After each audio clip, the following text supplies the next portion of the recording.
Olá, seja bem-vindo, seja bem-vinda ao nosso podcast Na Lição, realizado pela Igreja Adventista do Sétimo Dia de Sobradinho, a Igreja da Comunidade.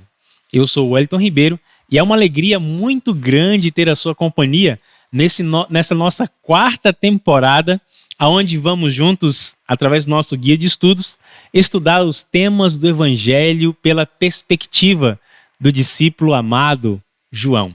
No trimestre passado, na nossa temporada passada, a nossa visão foi através dos olhos de Marcos. E hoje a gente vai começar a passear nesse tema muito lindo. Essa lição ela está muito poderosa e eu tenho certeza que você vai ser muito abençoado. Já faz o seguinte, escreve aí de onde você está nos assistindo agora, curte, comenta e compartilha. Faça também o seu pedido de oração, porque vai ser uma alegria orar juntamente com você pelas suas necessidades. Combinado? E é claro, para uma temporada nova, para uma lição nova, não poderia ser diferente de ter pessoas novas e pessoas especiais conosco aqui. Queridos, só vou falar o primeiro nome, tá bom? E depois vocês vão se apresentar. Pastor Joabson, alegria ter você conosco, amigo. Conta pra gente um pouquinho da sua história, do seu ministério. Compartilhe a bênção. Muito obrigado pelo convite. Estou realmente feliz em poder estar com vocês aqui. Estive acompanhando e vi que é realmente algo muito bom e é um privilégio. Como você disse, meu nome é Joabson. Eu estou atuando agora como pastor escolar lá na Asa Sul, no Colégio da Asa Sul. E é um privilégio estar com vocês. Quero aproveitar e mandar um abraço para minha esposa, que está grávida. Está ali entrando agora no 6º mês de gravidez. Nossa filhinha Mavi, uma menininha. Então estamos felizes com essa nova fase que estamos aí atravessando. Uma alegria estar com vocês. Que legal, amigo. A alegria é nossa. Você é pastor de quantos alunos, amado? Nós temos ali cerca de 1.300 e alguma coisa de alunos ali. Quantas ovelhas, hein? Muitas ovelhas para cuidar. Que Deus continue te abençoando nesse ministério, tá, amado? Pastor Matheus, que alegria ter você conosco, viu, amigo? Amigo, um prazer também estar aí com vocês. A gente pode perceber aqui, né, que é uma comunidade muito bonita, é maravilhoso estar aqui, poder participar, né, com vocês. E eu estou ali com o pastor Joabson no Colégio Adventista da Asa Sul, e nos finais de semana nós temos uma igreja ali do lado, né, acontece na escola mesmo, que é a nossa igreja adventista internacional, né, de Brasília. Então ali nós atendemos vários irmãos aí de outras localidades, de outros idiomas, né, com outras culturas. E é um lugar ali maravilhoso de estar e de se trabalhar também. Então, eu já aproveito para mandar um abraço aí para os nossos queridos ali também. Que legal. É casado, amigo? Ah, sim, é claro. Isso aí eu tenho que comentar, né? Não sou casado, né? Mas eu mando um abraço, né? Um beijo para minha namorada. Com certeza vai estar assistindo, a Érica, né? E é isso aí. Legal, que bom ter você conosco, viu? Então vocês são pastores das ovelhas lá da escola, né? Isso mesmo. Que bênção, né, amados? Como é importante a gente ver a preocupação, não apenas na formação acadêmica, mas também espiritual dos nossos alunos. Deus seja louvado. Pastor Joabson, faz a oração para a gente iniciar o nosso estudo, por favor. Vamos orar. Querido Senhor, muito obrigado, Pai, por teu cuidado conosco. Obrigado porque em cada momento nós podemos ver a sua mão poderosa atuando. Nós iremos neste momento, ó Senhor, abrir a tua palavra. Nós queremos aprender e entender e a lição vai nos auxiliar neste momento. Então te pedimos, ó Senhor, que nos dê orientação e sabedoria e que tudo que nós venhamos a estar comentando aqui agora, primeiramente parta do teu coração a cada um de nós. Fale conosco, te pedimos por Jesus. Amém. Amém. Vamos então, amados, iniciar esse nosso guia de estudos lindo e maravilhoso, o Evangelho de João. Cada evangelho tem a sua particularidade, né, queridos? A gente viu na temporada passada que o Evangelho de Marcos é o menor deles, mas Marcos tinha ali uma preocupação, uma visão, e João, ele também tem essas características e nós vamos ser muito abençoados. O verso para memorizar, ele está no capítulo 20, verso 30 e o verso 31.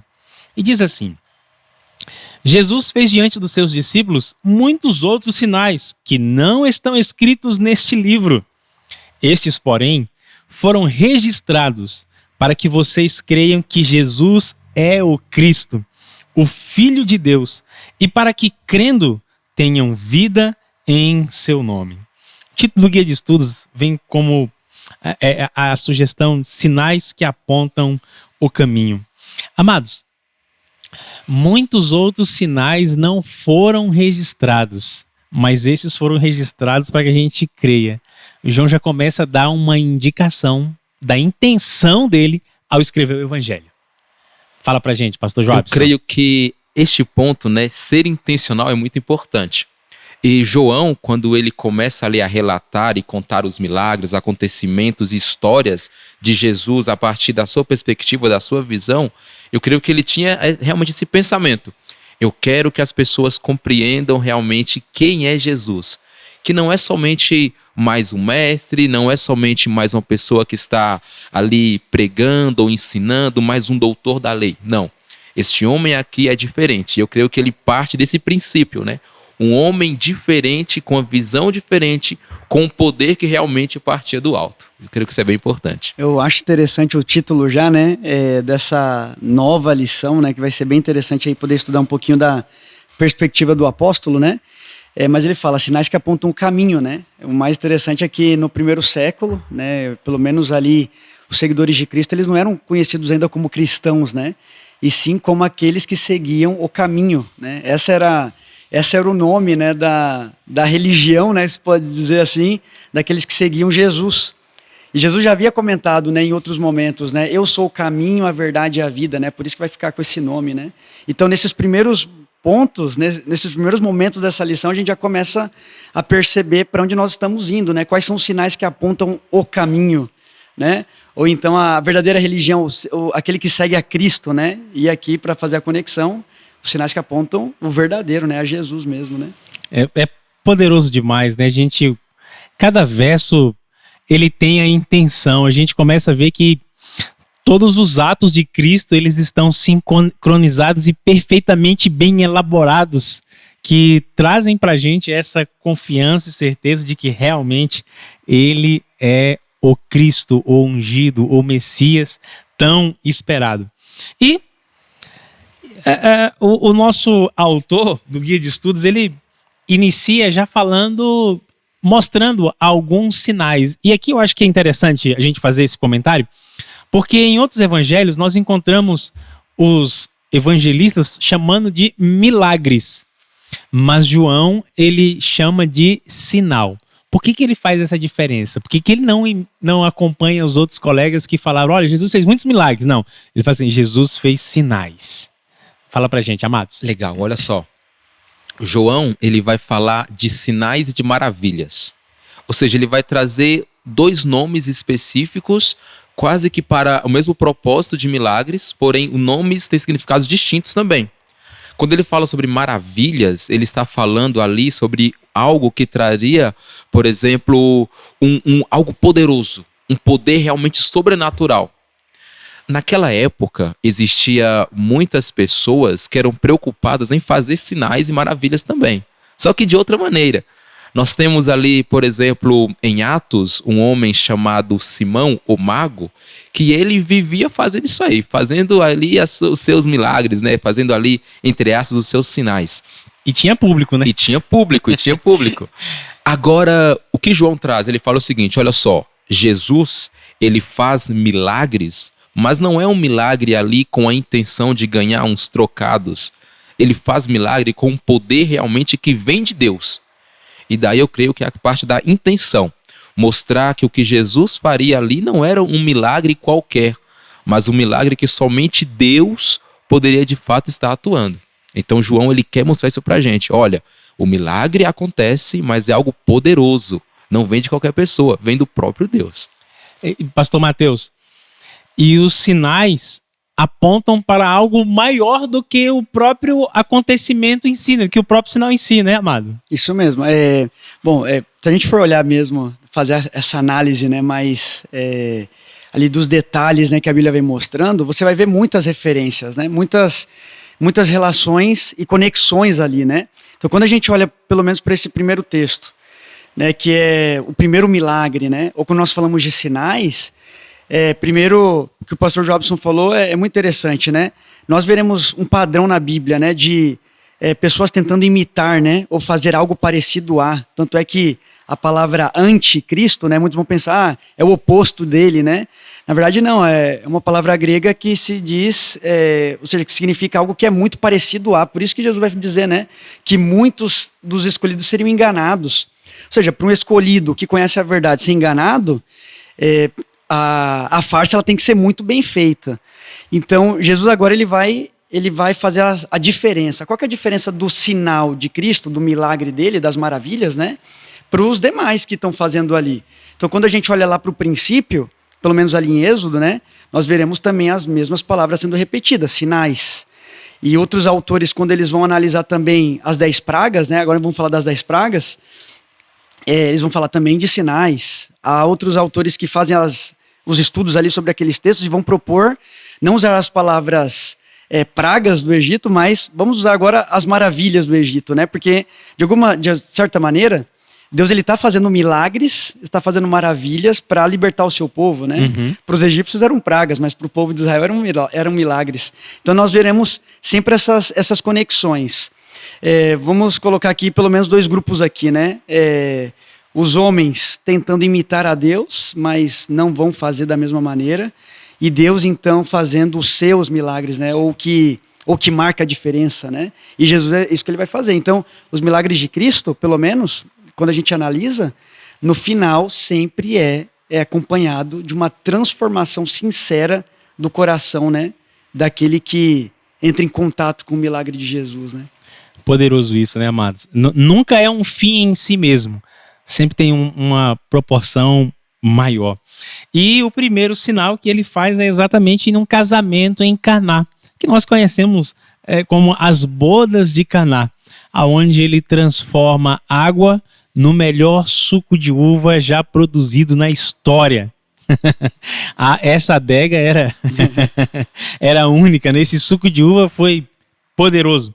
Amados, compartilhem com a gente aí esse contexto desse sinal e por que Jesus realiza algo num casamento dessa forma tão simples e lições que a gente pode aprender. O princípio ele é muito importante. E esta lição, na visão de João ele trabalha muito com comparações. Então, igual o pastor Mateus acabou de comentar na questão ali do deserto, o povo saindo do Egito, os sinais ali, as pragas. Mas João também, ele vai mostrar um detalhe importante sobre o casamento que faz uma alusão muito importante ou interessante com o Éden. Se nós pararmos para pensar, logo após Deus concluir a criação, o que vem na sequência é um casal. Um casal que no dia seguinte deveriam estar reunidos com o Criador para poder, quem sabe, ali conversar sobre as maravilhas que ele havia feito. E agora Jesus, ele vai em um casamento, e ali no casamento é o primeiro momento onde realmente ele faz um ato milagroso, um ato poderoso. A palavrinha que tem na lição ali é dínamos, né? Do grego tal, dinamite, poder, algo realmente gigantesco. Então Jesus mostra que o fator do casamento ou a família é muito importante. E ele vai fazer vários milagres e ele vai sempre colocar também o fator familiar. E João, que era esse discípulo amado, esse discípulo que chama os outros de filhinhos e tal, João sabe a importância que tem realmente a família, né, ou esse contato. Então Jesus ele começa, eu diria que por uma parte que muitas vezes hoje é negligenciada, que é a família. Muitas pessoas pensam que a família hoje não tem muita importância, que o casamento hoje é só mais algo passageiro e rotineiro que pode começar hoje, terminar amanhã e a vida que segue. Mas Jesus mostra que o primeiro ato milagroso dele é em uma instituição que o próprio Deus criou, que é o casamento. Então ele já dá um pontapé, né, eu diria, inicial ali bem importante. Olha, a família é importante, vamos começar por aqui. Tem duas. Eu gostaria de resgatar 2 pontos importantes, né, em relação a isso. Uma é o que o pastor Robson já comentou. Há um motivo, né, para justamente o primeiro milagre de Cristo ser numa festa de casamento. Há uma razão para isso. As coisas na Bíblia não estão simplesmente por estar, né? Então Jesus ele tem uma intenção nisso também, e justamente por ser o primeiro milagre, né, algo que ele quer ensinar ali. E aí a segunda coisa é o seguinte: o livro de João, ele começa dessa maneira. Aí o pessoal que vai estar em casa aí nos acompanhando, né? Diz assim, no princípio era o verbo, e o verbo estava com Deus, e o verbo era Deus. E ele estava no princípio com Deus. Todas as coisas foram feitas por meio dele, certo? E o verbo, ele tem essa ideia da palavra, do que é dito, do que é falado, né? Então, quando o João ele escreve esses primeiros versículos, ele está mais uma vez fazendo uma conexão com os princípios, os nossos princípios, a nossa origem. É o verbo e a criação. Quando nós olhamos para Gênesis, Deus ele está falando e as coisas elas se formam, certo? E aí uma das coisas mais legais que a gente vai ver no livro de João é que esses primeiros versículos ele já está dando mais ou menos para a gente um padrão, uma estrutura de como as coisas vão acontecer a partir dali. Quais são essas coisas? Por meio da palavra. Se a gente for analisar cada milagre de Jesus no livro de João, especificamente no livro de João, Jesus ele não está tocando as pessoas, né? Ele não está fazendo aqueles milagres que nós acostumamos a fazer, pegar o barro, colocar no olho, né? Da pessoa, e aí imediatamente a pessoa cobra a visão, certo? Os milagres eles acontecem com Jesus falando. Então o primeiro milagre, quando a gente olha do Caná, a Maria vai dizer o seguinte: escutem tudo o que ele disser para vocês. Façam tudo o que ele lhes disser. Então, esse milagre é marcado por isso, com a fala. Ou seja, mais uma vez nós estamos vendo o livro de João. Primeiro, é lindo a parte do casamento, né, a conexão, né, do esposo com a igreja, a sua esposa. Mas também nós estamos vendo a palavra vivificadora de Deus. Que é o quê? Os milagres acontecem com a fala de Cristo. E nós veremos esse padrão no livro de João.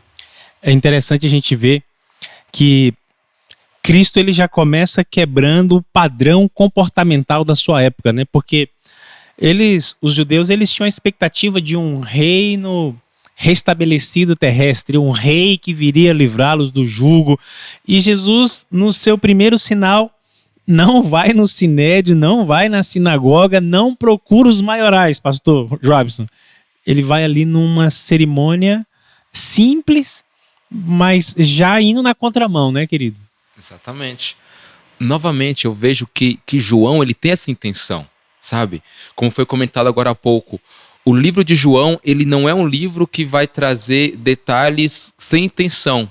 João ele quer mostrar novamente, este homem que está falando com vocês, de quem eu estou relatando, não é qualquer pessoa. Ele quer mostrar uma intenção ali. Tanto é que João ele é o último livro a ser escrito, né, no caso dos evangelhos. Então eu imagino que João ele consegue ter uma visão bem mais ampla sobre o que estava acontecendo, como as pessoas estavam aceitando o evangelho. Quem sabe João poderia ter visto ali muitos pregando após Jesus ter voltado ao céu, né, e muitos ter pregado, falado, tal. E João consegue ter um panorama maior. E daí ele começa a escrever, quem sabe um resgate à verdade. Quem sabe João ele quer falar, olha, vamos voltar aqui ao ponto principal, que é olhar para Jesus não como um líder, não somente um líder, eu diria terrenal, né, o terreno, mas um líder realmente que quer levar as pessoas a um outro conhecimento, a uma nova visão. E como o pastor Matheus acabou de comentar, a questão da palavra, ou a questão que João ele vai convidando as pessoas, é meio que com estalar de dedos. Pessoal, este homem é diferente. Este homem não é qualquer pessoa, sabe? Este homem aqui, ele é realmente o que vai começar, né? O Filho de Deus, ele estava no princípio, ele é a palavra. Olhem para esse homem com uma visão diferenciada. E esse ponto eu creio que é muito importante, quando falamos de ser intencional com as coisas. Poderoso demais. E depois Jesus sai ali da Galileia e volta de novo. E aí nesse retorno ele realiza o seu segundo sinal. Está relatado para a gente em João, o Evangelho de João, capítulo 4, verso 46 até o verso 54. E é uma história interessante, né, porque ele volta para a mesma cidade, né, para a mesma vila. Então a notícia já havia se espalhado do que ele havia feito. E nesse momento ele realiza ali mais um sinal. Pastor Matheus, que sinal é esse que Jesus realiza ali de volta a Galileia, amado? É um grande sinal, mais uma vez, né? A gente falou daquele padrão, né? Se o pessoal de casa prestou atenção, vocês vão ver agora de maneira prática, né? Então, ó, se a gente der uma olhada ali no texto, Jesus, né, versículo 46, outra vez volta a Caná da Galileia. Aí no versículo 47, quando ouviu dizer que Jesus tinha vindo da Judeia para a Galileia, foi até ele, né? Esse era o oficial, né, do rei. Foi até ele e pediu-lhe que fosse curar o seu filho. Então Jesus lhe disse, se vocês não virem sinais e prodígios, de modo nenhum crerão. E aí o que o oficial diz? Venha antes que meu filho morra. E Jesus, o que ele fala? Vá, o seu filho vai viver. Jesus não vai até o local, não toca no filho, né? Não faz o que nós estamos acostumados de ver nos outros evangelhos, né? O poder do toque, né? O poder da intervenção divina. Jesus ele simplesmente fala, vá, o seu filho vai viver. E aí imediatamente nós vemos no texto, o homem creu na palavra de Jesus e partiu. Então, aqui nós podemos aí aprender mais uma coisa, né? Jesus ele volta mais uma vez para Galileia, para Caná, ele faz um milagre maravilhoso, ele fala, né, para aquele homem o que iria acontecer. Ele é o Deus, ele é o verbo, né? Temos que lembrar dos detalhes. O homem crê e sai imediatamente. Então vemos duas coisas importantes. Jesus mais uma vez seguindo, né? Ou João escolhendo esse relato para justamente mostrar o poder da palavra. Mas também aquele que creu, ele saiu imediatamente, ele acreditou mesmo.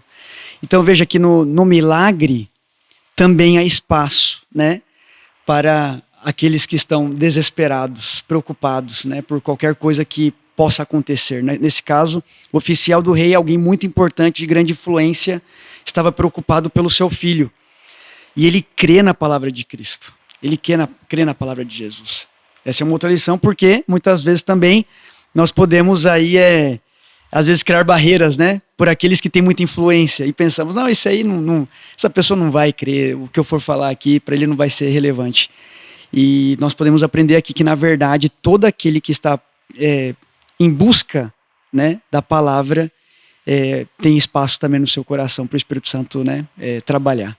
É lindo, né, amados? Porque ele, primeiro sinal, faz ali num casamento. No segundo sinal, ele já dá ali na canela dos judeus, porque eles não gostavam dos romanos. Mas Jesus, ele simplesmente, pastor Joabson, ignora o sentimento externo que os outros tinham contra os romanos e cura o filho desse oficial. Jesus começa a romper barreiras, quebrar paradigmas, né, amado? Até porque ele veio salvar também os romanos. Exatamente, a salvação é para todos. Novamente, João com o evangelho universal, o evangelho para todo mundo. É interessante o que foi comentado pelo pastor Mateus aqui, e eu acho legal que, além deste homem sair imediatamente, mas ele não sai imediatamente para casa.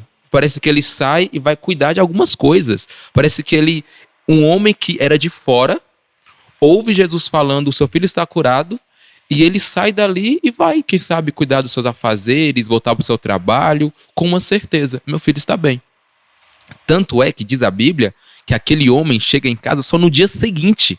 E ali ele começa a perguntar para os seus servos, né? Meu filho, como ele está? Não, ele foi curado. Mas foi curado quando? Ele pergunta. Eles falam, não, ele foi curado ontem a tal hora. Aí ele fala, olha, foi justamente quando Jesus falou que ele seria curado. A fé de um homem que podemos dizer nem sequer era de casa, né? A fé de um homem de fora, mas que olha para Jesus não com uma visão de um libertador ou de um guerreiro, algo do tipo, que era o que muitos queriam que ele fosse. Olha para Jesus como um homem que realmente poderia fazer algo fundamental. Essa confiança no que o pastor Mateus falou, na palavra, né, na palavra de Deus. Eu creio que é impressionante quando alguém confia na palavra de Deus e quem sabe é até mesmo quase que um puxão de orelha para a gente, sabe? Olha, você precisa crer na palavra de Deus. Você precisa entender que quando Deus fala, ele realmente vai cumprir. Sabe, muitas vezes a gente fala com o Senhor, ora, mas fica, mas será que ele vai realmente fazer? Será que ele realmente quer e tal? Mas confiar na palavra. Se Deus falou que ele vai operar um milagre, nós precisamos aprender a descansar nele. Falar, não, ele falou que vai fazer, então ele vai fazer. Então isso é bem importante. É muito interessante esse ponto de vista, porque aparentemente era um soldado que não tinha uma vida uma prática religiosa quanto os líderes religiosos tinham naquela época. No entanto, ele mostra mais fé, mais temor a Deus do que aqueles que viviam todo dia ali no templo sacrificando os cordeiros, que deveriam reconhecer Cristo como Messias e não reconheceram, né, amados? Jesus, ele avança, e João também avança e fala de um outro sinal, que é exatamente o milagre de um paralítico junto ao tanque de Betesda. Amados, que história poderosa, né? O homem que estava ali já há 38 anos. 38 anos. Havia a crença de que quando as águas se agitavam, era um anjo que estava balançando. Então, o maltrapilho, o bagunçado, o aleijado, o cego, o leproso que conseguia rolar para dentro da água, sairia curado. Agora, o homem não tinha com quem se apoiar para descer. E Jesus vai naquele tanque, pastor Mateus. O que acontece, amigo? É incrível, né? Quando a gente para olhar, né, essa sequência de milagres, né? João, ele vai mostrando ali, né, como ocorre. E esse é a gente começa já a ver os milagres mudando, né? A água para o suco de uva, né? Aí temos a pessoa que foi curada de longe, né? Agora aqui nós vemos uma pessoa que estava à espera de um milagre, literalmente, né? Por todo esse tempo, o tempo de uma vida, né? Ainda mais naquela época, 38 anos, né? Era basicamente o tempo de uma vida. Então Jesus, ele agora entra em contato com essa pessoa, com esse homem, né, que já estava ali, né, esperando há muito tempo, no desespero, não saberia quando, né, poderia ter aquela experiência, mas ele ainda teve a melhor das experiências, né, não precisou se jogar ali, né, no tanque para receber ali o que muitos diziam ser um anjo, né, batendo e na água, né, tremendo, fazendo a água tremer, então que houvesse ali um milagre. E nós vemos então agora Jesus cuidando daquele homem, né, e com as suas palavras mais uma vez, ele pede para ele se levantar, pegar o seu leito e sair, né? Simplesmente. E é engraçado porque aqui a gente começa a entrar em algumas discussões sérias, né, sobre o sábado, né? Primeiro que, antes de entrar um pouquinho mais nisso, é muito interessante quando nós lemos os milagres de Cristo no sábado e vemos o que é o milagre de Cristo no sábado, como o potencial desse milagre é ainda maior, né? Porque na verdade nós, quando olhamos para a essência do sábado, é a finalização do dia, é o descanso, é o propósito, para o que está aquilo ali, né? É a santificação que Deus faz naquele dia. Por mais que no sábado você não vai ver o que? As nuvens rosas, né? As árvores amarelas. Não é que tudo vai mudar, mas há uma bênção interessante para aqueles que seguem, né? Porque não é que vai ser um dia super diferente assim, né? Externamente falando, mas Deus, ele cuida daqueles que lhe obedecem. Então o milagre no dia de sábado, Deus ele ainda confirma ainda mais o propósito desse dia e por que ele criou esse dia para o ser humano, né? Depois em Marcos, né, nós veremos, se eu não me engano, 2:27, né, Jesus vai dizer para os discípulos ali que o sábado ele foi feito por causa do homem, né? Então era para justamente tirar as cargas, né, do pecado, essa libertação. Mas muitos, infelizmente, não entenderam. E é aqui que a gente começa a entrar numa série de discussões em relação ao sábado e o que Jesus fazia, né, nesse dia como ação, né? E é intencional a fala de Jesus, né, nesse milagre, porque ele diz assim, ele poderia ter dito pro paralítico, levanta e vai para casa. Mas ele fala assim, levanta, pega esse teu leito e anda. E era proibido carregar o leito no dia de sábado, pastor Jobson. E isso aí começa a alvoroçar a oposição. Mas aí tá um ponto que é bem importante. Era proibido por quem? É um ponto que a gente precisa pensar. Sabe, nós não vamos encontrar uma lei na Bíblia falando dessa proibição. Ou da proibição de andar tantos metros no sábado.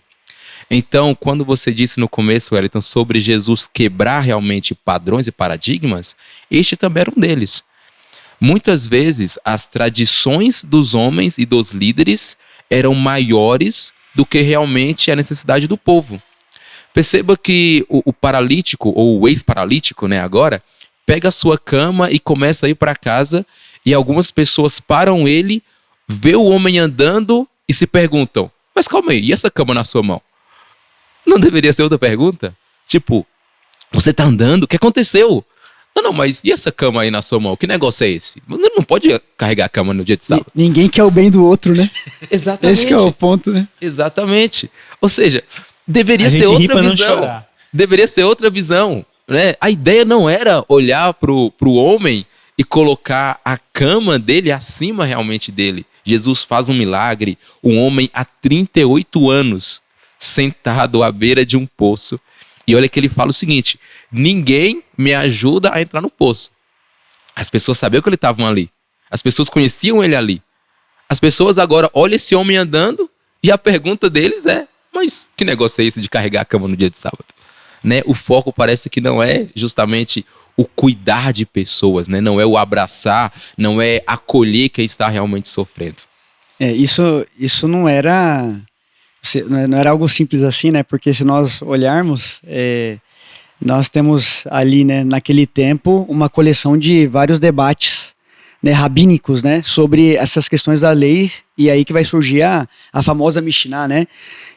A Mishnah, ela foi criada para se falar ou comentar sobre as leis do sábado. Então, vamos supor aqui, né, era proibido você subir em árvores no sábado, porque se um galho quebrasse, você estaria podando a árvore e, portanto, trabalhando. Assim como cuspir no solo, ou então andar uma certa quantidade de metros. Então nós veremos, ou seja, a questão aqui do leito é simplesmente um sintoma da religião da época, que era o quê? Uma religião de aparências também, né? Onde se falava muito da lei ou de controlar uma ação para que não haja pecado, mas no final o que vemos são pessoas que não estão aproveitando o dia que Deus criou para eles, o seu Criador, né? Então eles ficaram presos mesmo, nesse sentido. Essa lição, ela traz um debate interessante para a gente, amados. E até mesmo para você que está em casa, pega essa visão aqui que nós vamos começar a discutir agora, amados.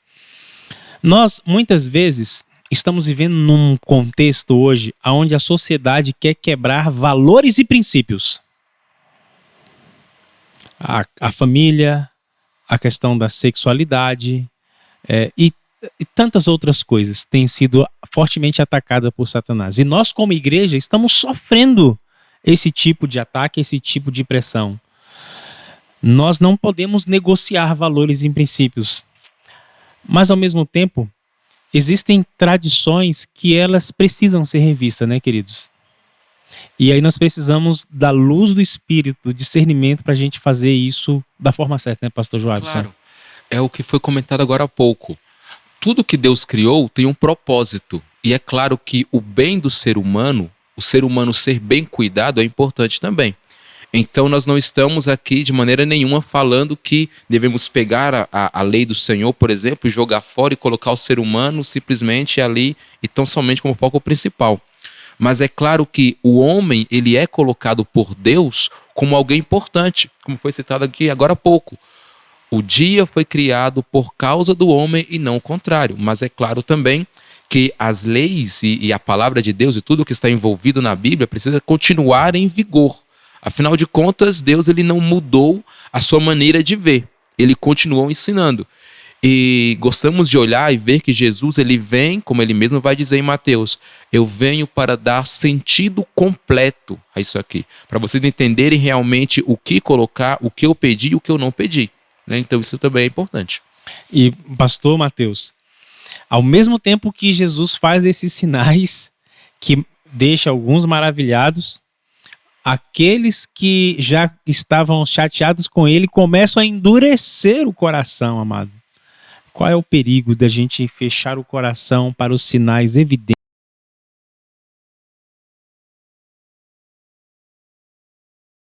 Existem pessoas que veem, olham, se simpatizam pela doutrina, pela igreja, mas não se decidem, vão deixando o coração ali ficar fechado. E tem outro grupo, né, que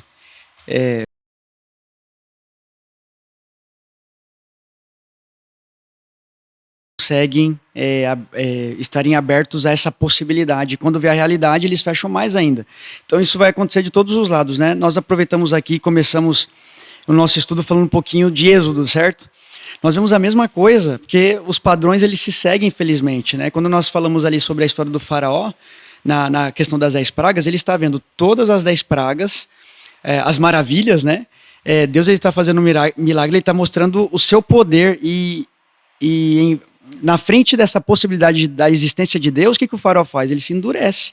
E aqui os fariseus eles fazem a mesma coisa. Enquanto Jesus está abrindo a mente de cada um, falando da verdade, né, profundizando todos esses conceitos para a vida prática, para que eles floresçam, e não só floresçam, mas deem frutos, eles se endureceram mais ainda. E aí eu lembro de uma frase que marcou muito, um pouquinho a minha maneira também de entender esse texto. Porque enquanto que nós pensamos aí nesses dois grupos de pessoas, vamos aqui dar um exemplo, vamos supor que nós temos aqui, né, dois grupos, o barro e a cera. E Deus, vamos supor que aqui que é o sol, certo? Na possibilidade da existência de Deus, o calor, o sol, o calor da justiça, né, da verdade, né, essa iluminação, esse brilho, há duas reações que vão acontecer. Para aqueles que estão com o coração endurecidos, ou seja, o barro, qual que é a reação do sol com o barro? O barro endurece. Ele vai ressecar, né? Ele vai ressecar. Ou seja, ele não quer abrir para a possibilidade da existência, ou de que Jesus, o que ele estava falando era real e era verdade. Ele se endurece mais ainda. O orgulho aqui é muito grande. Ele não quer dar essa abertura. Mas o que acontece para aqueles que estão procurando e que têm o coração aberto para possibilidade da verdade, do que Jesus dizia, ou para a existência de Deus, no caso do faraó? A cera, a reação é diferente, ela amolece. Então, nessa ideia do sol, o barro e a cera, nós vamos ter dois grupos. Por mais que Cristo faça milagres na frente deles, talvez o orgulho, ou a vontade de não ceder, pode ser o Espírito Santo, né? Aí que entra aquela questão, né, do pecado contra o Espírito, né? Eles não vão se abrir para a possibilidade, mesmo que Jesus apareça na frente deles. E por isso, vários momentos, não só em João, mas em outros evangelhos, Jesus fala assim: olha, vocês só estão crendo por conta dos sinais. É o que ele acabou de falar, né? Ele falou, vocês só creem por causa dos prodígios, né? É justamente isso. E foi um risco não só para eles, como ainda hoje também, né, queridos? É um risco também. Muitas pessoas, e ainda hoje a gente olha nas redes sociais, o evangelho sendo pregado de muitas formas, muitas mensagens, mas pessoas ainda assim mantêm o coração fechado. Que perigo, né, pastor Joavison? É perigoso, muito perigoso. Eu fico imaginando aqueles líderes fariseus, saduceus, pessoas daquela época, quem sabe olhando para Jesus e pensando como que este homem que está aí pregando não veio quase que, entre aspas, bater continência para a gente, ou pedir permissão para estar aqui ensinando para o povo. Então é o fator do orgulho, né? Chega um homem pregando, multidões estão seguindo, milagres estão acontecendo, prodígios ali, sinais e tudo aquilo acontecendo, e eles só olham para o fator de agora de perseguir realmente. Olham não para o fator de pessoas sendo curadas, transformações, não olham para isso. Eles olham simplesmente como este homem aí está fazendo tudo isso, mas não veio falar com a gente antes.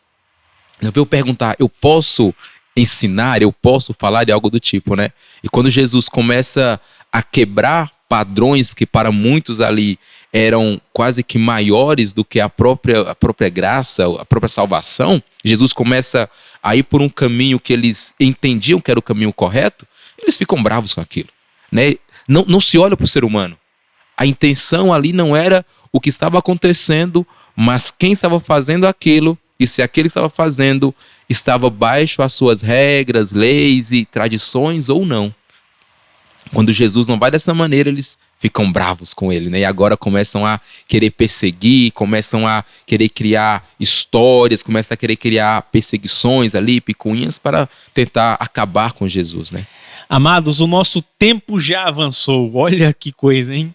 E é bom porque assim, essa lição é tão gostosa, tem tanta coisa para se falar e a gente só está no primeiro encontro dessa nossa 4ª temporada. Rapidinho, né? E assim, fica sempre com gostinho de quero mais. Sinais que apontam o caminho. A necessidade de fé para ver Cristo realmente como sendo o caminho. Eu quero que vocês façam as considerações finais, pastor Mateus. Suas considerações finais, pode olhar para a câmera, manda um recado para esse pessoal diante de Cristo como sendo o caminho que João começa a mostrar para a gente aqui, amado.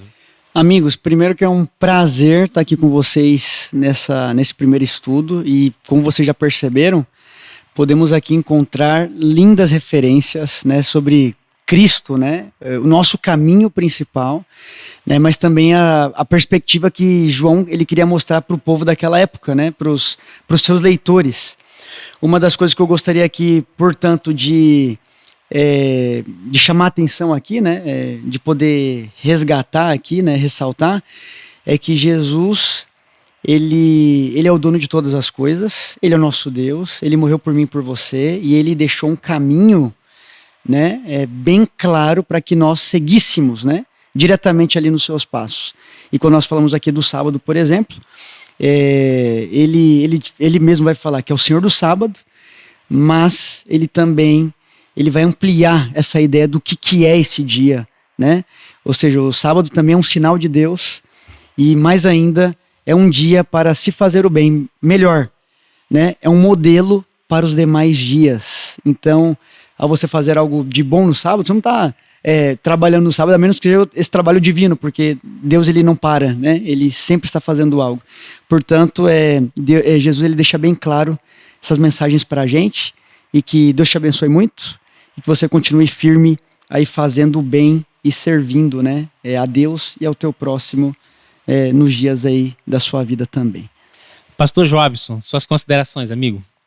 Amigos, eu quero destacar um ponto que nós comentamos sobre ele, mas eu gostaria de voltar aqui rapidinho. Por favor. Quando nós falamos sobre o paralítico que estava ali junto ao poço por 38 anos, eu fico imaginando, pensando, por que Jesus escolheu aquele homem e não outros? Sabe? A Bíblia não vai falar especificamente o motivo, mas eu creio que nós podemos ler e imaginar, quem sabe, razões.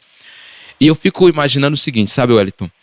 Quantas vezes, durante aqueles anos todos, aquele homem, quem sabe, orou, clamou, pediu por uma intervenção divina, pediu a Deus que mandasse alguém para colocá-lo dentro do poço. Não fala que foi por este motivo, mas eu gosto de imaginar que foi por algo semelhante a isso, sabe? E que depois de tantos anos ali, orando, quem sabe, pedindo, chorando, clamando, num dado momento, Jesus chega e fala, olha só, eu vim por causa sua. Eu quero que você agora veja que eu estou aqui e que as suas orações foram ouvidas, sabe? Então eu gosto de imaginar isso. Então, para os nossos amigos que estão nos assistindo, que estão nos vendo, lembre-se de algo. Deus, ele é um Deus presente e ele nos ouve. Por mais que muitas vezes pareça que vai demorar, que não vai acontecer por agora, que está passando muito tempo, mas nós temos um Deus presente sim. E no momento correto ele vai estar ali ao seu lado e vai falar, filho, demorou, quem sabe, mas eu estou com você e no momento correto eu estou aqui para atender a sua oração. Então, continue firme, continue clamando ao Senhor, falando com Ele e saiba que esse Deus que João vai explicar aqui, esse Jesus, ele é poderoso e ele vai de fato cuidar de cada um de nós também. Que Deus te abençoe e te guarde sempre, é uma alegria falar com você neste momento. Queridos, nós queremos agradecer a sua companhia conosco. Faça o seu pedido de oração, escreve aí, eu leio todos eles e intercedo por cada um deles. É um prazer para mim poder fazer isso. Deixe o seu comentário também. Se você tiver alguma pergunta, alguma dúvida, pode colocar aí que nós estaremos compartilhando com você. Eu gostaria de só relembrar o que João disse. Estes sinais foram registrados para que você creia que Jesus é o Cristo, o Filho de Deus, e para que, crendo nele, tenha vida em seu nome. Toma posse dessa bênção, tá bom? Pastor Mateus, ora pra gente, por favor, querido. Vamos orar. Querido Jesus, colocamos aqui a nossa vida em tuas mãos, Pai. Estamos começando uma nova jornada, um novo trimestre, cheio de bênçãos, cheio de desafios, mas sabemos que o Senhor estará do nosso lado em todos esses momentos. Por mais que às vezes as dúvidas, né, sobre o Senhor estar do nosso lado, a sua companhia, nos assaltem, sabemos que, assim como diz a tua palavra, o Senhor nunca deixa de estar do nosso lado, nunca deixa de cuidar dos seus filhos. Por isso te agradecemos hoje por mais um estudo. Prepare o nosso coração, Pai, a nossa mente, e que continuemos também seguindo firmes os seus preceitos, a sua palavra e a sua vontade para cada um de nós. Esteja abençoando os nossos amigos que estão em casa nos acompanhando. Em nome de Jesus, amém, Senhor. Amém. Fique inteirado sobre os assuntos e eventos do nosso distrito de Sobradinho. Assista a mensagens pastorais, envie mensagens de aniversário para pessoas de nossa comunidade, tenha acesso aos endereços dos pontos e reuniões de pequenos grupos e muito mais. Ele é de fácil acesso, dinâmico e interativo. Entre agora mesmo na loja de aplicativos do seu celular, baixe o S7 Play e com ele você ficará por dentro de tudo. Maranata!